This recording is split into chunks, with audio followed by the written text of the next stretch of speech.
We know that in terms of national security, they've been incredible partners. In terms of projects built, we can see the bridge built with local steel here that literally connects Canada to the United States.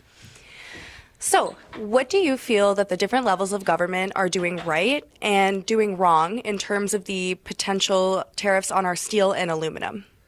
Yeah, so obviously the three levels of government, municipal, provincial, and the federal, are all taking similar yet different approaches. At the municipal level, Christian Provenzano, mayor of the city of Sault Ste. Marie, was proactive when it was announced that the tariffs were going to be put on board on contacting jurisdictions that do business with Sault, Ontario, like Sault, Michigan, and Marquette, those that would be affected by the challenges that would occur because of the implications that a tariff might have on our local steel industry.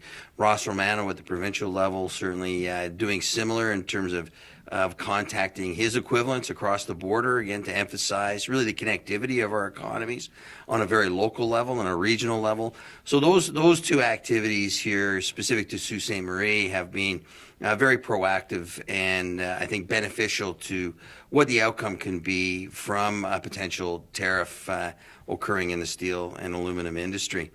At the federal level, we had the opportunity to meet with Prime Minister Trudeau today, and we were able to spend a good 45 minutes with the Prime Minister, from a representation of all sectors: the Chamber of Commerce, labor, education, and economic development. So we were able to get a message from him that the Canadian government has a good handle on what the outlook is for really a more permanent type of exemption from the potential tariffs that are being presented by the current administration. What is the federal government's plan should Trump decide to impose the tariff on steel and aluminum for Canada? And do you think that this is fair play on Trump's part?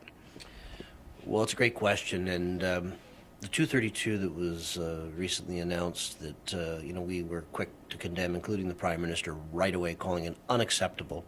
And then further, a phone call to Mr. Trump, and Mr. Trump had talked about, getting a quick NAFTA deal, and at that time was trying to link it to the NAFTA considerations. Again, the Prime Minister, and I spoke to him in his office afterwards, they called it unacceptable, and they didn't. But they had a good conversation, and you could see some of the softening in the very, very tight positioning that they had at the beginning. Now, what a lot of people didn't know is we were preemptive. Like myself, I was asked to go down to Washington a couple of times over the last 10 months because we knew the stuff was commissioned. In fact, the Prime Minister had been talking to the President about this many months ago as well in one of their meetings. So we've been at it for a long time. And to answer the question about tariffs, is we consider them unacceptable.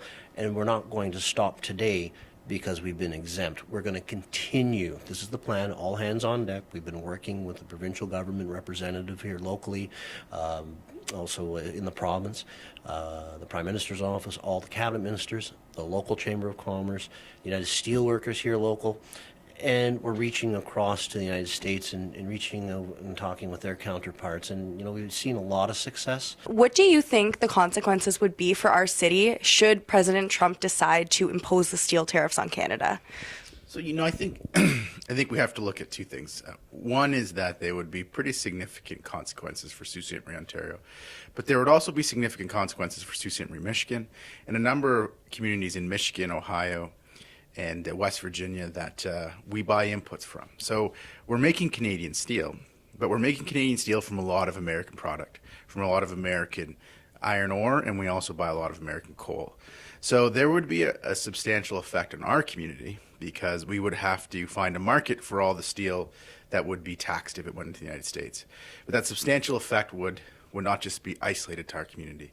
And that's the point we have to continually make. That effect would it would pass over that bridge there, and it would be seen in Sault Ste. Marie, Michigan, and it would be seen throughout the United States. Not only the communities who provide inputs to Algoma, but there are a number of American companies that really rely on Algoma steel.